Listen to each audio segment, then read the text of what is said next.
ये वो चीज़ें हैं जिनका कोई विरोध नहीं करता। पूरे देश के लोग इसका स्वागत करेंगे, लेकिन इन पर अमल नहीं होता। एक चीज़ को चुना जाता है जिसको देश के लोग नहीं पसंद करेंगे, जो देश के अंदर फूट को बढ़ाएगा, फूट डालेगा। लड़ाओ और हुकूमत करो के उसूल पर अमल करते हुए अफसोस ये है कि हमारी सरकार ने उसी को चुना है, या लॉ कमीशन को चुनने का इशारा दिया है। और ये बात कंफर्म हो गई ऑनरेबल प्राइम मिनिस्टर की तकरीर। मैं सज्जाद नौमानी अपने तमाम देशवासियों को सलाम पेश करता हूँ और आपसे कुछ ज़रूरी बात करने के लिए आपके बीच उपस्थित हुआ हूँ। आजकल हमारे देश में यूनिफॉर्म सिविल कोड का मसला चर्चा में है। हमारे देश के ज़्यादातर नागरिक, मेरा ख़्याल ये है कि यूनिफॉर्म सिविल कोड को ठीक तौर पर समझते नहीं हैं और इस बारे में कोई सही राय कायम करना कि इसको सपोर्ट करना चाहिए या इसको अपोज़ करना चाहिए, यह हमारे अक्सर देशवासियों के लिए शायद आसान नहीं होता। मैं इसकी ज़रूरत महसूस करता हूँ कि इस यूनिफॉर्म सिविल कोड की जो असल हकीकत है वो आपके सामने बहुत ही संक्षेप में रखूँ। हमारे देश की जो बहुत बड़ी खुसूसियत है वो उसकी डाइवर्सिटी है, विभिन्नता है। इस देश में बेशुमार धर्मों के मानने वाले, बेशुमार कस्टम्स, परंपराओं पर अमल करने वाले, अलग अलग रीति रिवाज पर चलने वाले समुदाय हमारे देश में मौजूद हैं और ये इस देश को एक यूनिक मुकाम, एक अलग स्थान अदा कर देता है। ये बात देती है पूरी विश्व बरादरी में हमारे देश को ये एक बहुत बड़ी खुसूसियत हासिल है। अब ये कोशिश करना कि सारे लोगों के रीति रिवाज ख़त्म हो जाएं, सारे लोगों की परंपराएं मिट जाएं और 140 करोड़ की आबादी वाले देश का एक एक व्यक्ति वो गोया एक ही सिस्टम को, एक ही कानून को, एक ही परंपरा को कबूल कर ले, ये चाहा जा रहा है यूनिफॉर्म सिविल कोड के ज़रिए। जो इस देश की जो आत्मा है, इस देश की जो विशेषता है, ये उसके सख्त खिलाफ है। और जो लोग झूठ बोलने के आदी हैं, धोखा देने के माहिर हैं, वो इस बात को इस तरह मशहूर करते हैं कि जैसे यूनिफॉर्म सिविल कोड के ख़िलाफ़ सिर्फ मुसलमान बोलते हैं, इसकी मुखालफत सिर्फ मुसलमान करते हैं। ये बहुत खुला हुआ धोखा है और अफसोस ये है कि हमारे देश के प्रधानमंत्री ने भी भोपाल में अपनी चुनावी मुहिम का आगाज़ इसी मुद्दे को छेड़कर और यही गलतफहमी फैलाकर किया है कि मुसलमानों को कुछ लोग यूनिफॉर्म सिविल कोड के ख़िलाफ़ भड़काते हैं। मैं आज अपने देशवासियों को और विशेषकर जो हमारे देश का बहुजन समाज है जो ज़बरदस्त बहुमत में है, मेजॉरिटी में है, मैं उसको बताना चाहता हूँ कि इस कानून का जो सबसे बड़ा नुकसान होगा वो आदिवासियों को होगा, वो हमारे शेड्यूल कास्ट भाइयों और बहनों को होगा, जिनको आमतौर पर लोग दलित कहते हैं। शेड्यूल ट्राइब के लोगों को होगा, जो ट्राइबल लोग हैं, शेड्यूल ट्राइब के लोग हैं, उनको होगा। सिख भाइयों को होगा, क्रिश्चियंस को होगा, बुद्धिस्ट लोगों को होगा। अब सबकी अलग अलग कुछ आस्थाएं हैं, सबके अलग अलग उन आस्थाओं से जुड़े हुए कानून हैं, उनके यहाँ की ट्रेडिशंस और कस्टम्स हैं, वो सब ख़त्म कर दी जाएंगी। तो ये सिर्फ मुसलमानों का मसला बिल्कुल नहीं है, ये तो आप सब का मसला है। मैं आपसे निवेदन करना चाहता हूँ कि आप ज़रा सच्चाई को समझिए और इन शोषित समाजों के लीडरों और पढ़े लिखे लोगों को से ये मैं विनती करता हूँ कि आप अपने समाज के लोगों को जल्द से जल्द सच्चाई से अवगत कराइए। उनको बताइए कि ये किस तरह हम सब के खिलाफ है। देखने में लगता है या प्रोपेगेंडा ये किया जाता है कि ये मुसलमानों के ख़िलाफ़ है। मुसलमान चूँकि यूनिफॉर्म सिविल कोड को ज़्यादा समझते हैं और वो समझते हैं कि ये देश के लिए बहुत नुकसानदेह है, देश की एकता और अखंडता खतरे में पड़ सकती है, इसलिए वो इसका विरोध करते हैं। दूसरे शोषित समाजों के अक्सर लोग अभी इस बात को समझे हुए नहीं हैं कि ये इस कानून की हकीकत और असलियत क्या है। तो उन समाजों के लीडरों, उनके मार्गदर्शकों, उनके पढ़े लिखे भाइयों और बहनों का ये बहुत बड़ा कर्तव्य बनता है कि वो इस सच्चाई से खुद वाकिफ़ हों और अपने अपने समाज के एक एक शख्स को, एक एक व्यक्ति को ये बात बताएं। जो भी रियायतें दी गई हैं हमारे आदिवासियों को, जल, ज़मीन और जंगल के कानून के तहत, सब छिन जाएंगी। आदिवासियों की ज़मीन को कोई ख़रीद नहीं सकता। कलेक्टर की स्पेशल परमिशन के बग़ैर जो मुश्किल से मिलती है, ये कानून भी ख़त्म हो जाएगा और उनकी लाखों एकड़ ज़मीनें बिकेंगी और उन ज़मीनों के नीचे जो ख़जाने छुपे हुए हैं वो आदिवासियों के काम नहीं आएंगे।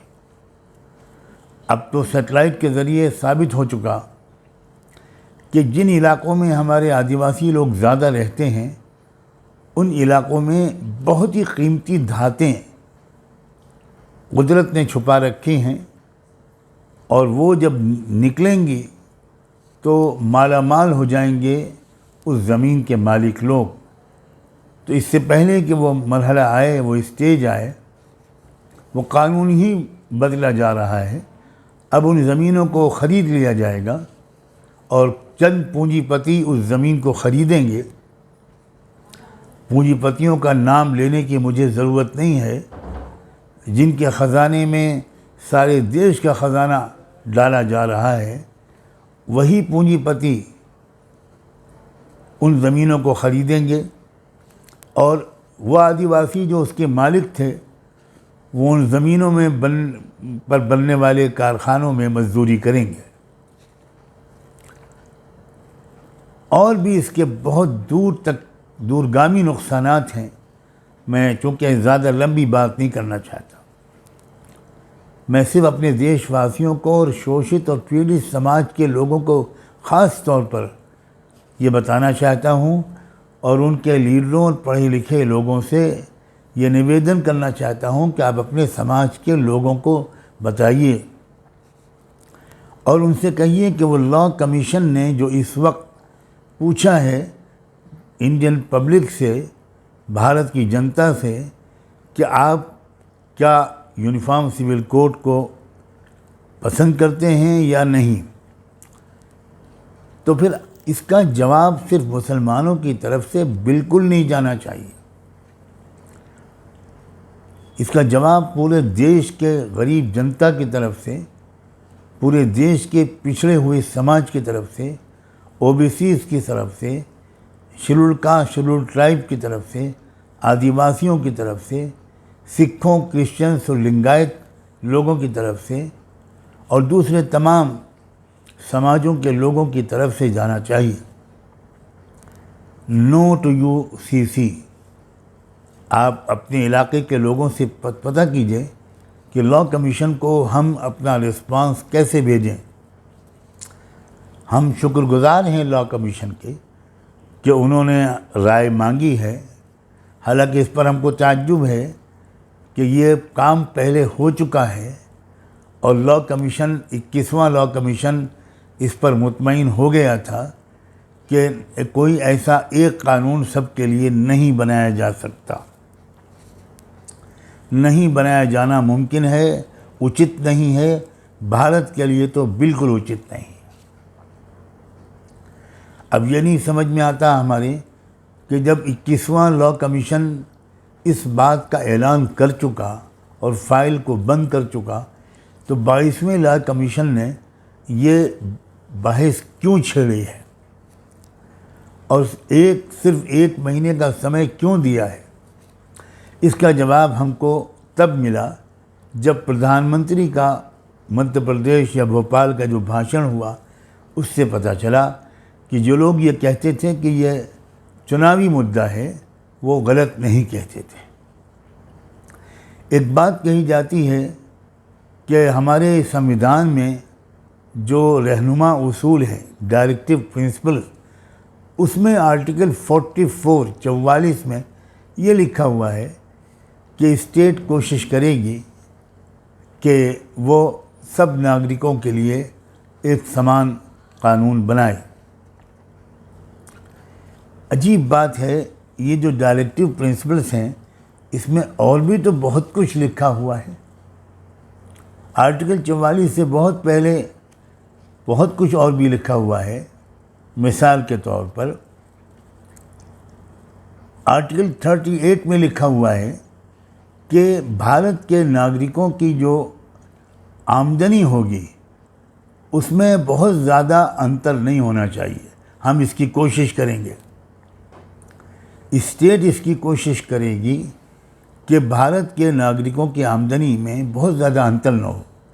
किसी की जो इनकम है बहुत ज़्यादा हो, किसी की बहुत कम हो, तो ये इसकी कोशिश की जाएगी कि ऐसा न हो। फिर भारत के जो नागरिक हैं उनके जो रहने सहने का जो अंदाज़ होगा, जो स्टेटस होगा, उसमें भी बहुत ज़्यादा ऊंच नीच नहीं होगी, इसकी भी कोशिश की जाएगी। सारे ही नागरिकों को कमाने के एक से उपाय दिए जाएंगे ताकि सबकी आमदनी तकरीबन बराबर हो, आप बहुत ज़्यादा फ़र्क ना हो। अगर मैं इंग्लिश में पढ़ूँ तो उसमें लिखा हुआ है आर्टिकल 38 में कि reducing income inequality, status imbalance and other social issues are at the core of this principle. फिर आगे ये भी लिखा हुआ है आर्टिकल 39 में कि securing adequate means of livelihood for the citizens by providing equitable material resources to everyone and striving for equal work pay for both men and women. Article 41 में ये भी लिखा हुआ है, यानी आप सोचिए कि पुरुषों और महिलाओं दोनों को एक सी गया आमदनी हो, एक बराबर तनख्वाह मिले। आज तक हमारे देश में जो हो रहा है वो हम देख रहे हैं कि वही काम एक महिला करती है तो उसको कम तनख्वाह दी जाती है, वही काम एक पुरुष करता है तो उसको ज़्यादा तनख्वाह दी जाती है। फिर उसमें आगे आर्टिकल 41 में to provide the right to work, right to education and right to public assistance in cases of unemployment, old age and sickness. बुढ़ापा, बीमारी या किसी के पास कोई जॉब न हो तो उस सूरत में सरकार की तरफ से उसको मदद दी जाएगी मुस्तकिल तौर पर जब तक कि उसको जॉब न मिल जाए। आर्टिकल 46 वो जो कमज़ोर तबक़ात हैं हमारे देश के, वो शोषित पीड़ित लोग जो पिछड़ गए हैं, पिछड़े हुए लोग, OBCs, SC, STs, other weaker sections, उसमें ये हिदायत दी जाती है, डायरेक्शन है उसमें कि कोई भी समाजी भेदभाव इन पिछड़े हुए लोगों के साथ नहीं होने दिया जाएगा। फिर आर्टिकल 47 में कि नशे पर पाबंदी लगाई जाएगी, कोई भी नशीली चीज़ का इस्तेमाल रोका जाएगा और वो चीज़ें जो सेहत के लिए हानिकारक हैं और जिन पर शुबा होता है कि ये शायद नशा लाएं, ड्रग्स जैसी चीज़ें, सबको बैन किया जाएगा। अब ये वो चीज़ें हैं जिनका कोई विरोध नहीं करता, पूरे देश के लोग इसका स्वागत करेंगे, लेकिन इन पर अमल नहीं होता। एक चीज़ को चुना जाता है जिसको देश के लोग नहीं पसंद करेंगे, जो देश के अंदर फूट को बढ़ाएगा, फूट डालेगा, लड़ाओ और हुकूमत करो के उसूल पर अमल करते हुए।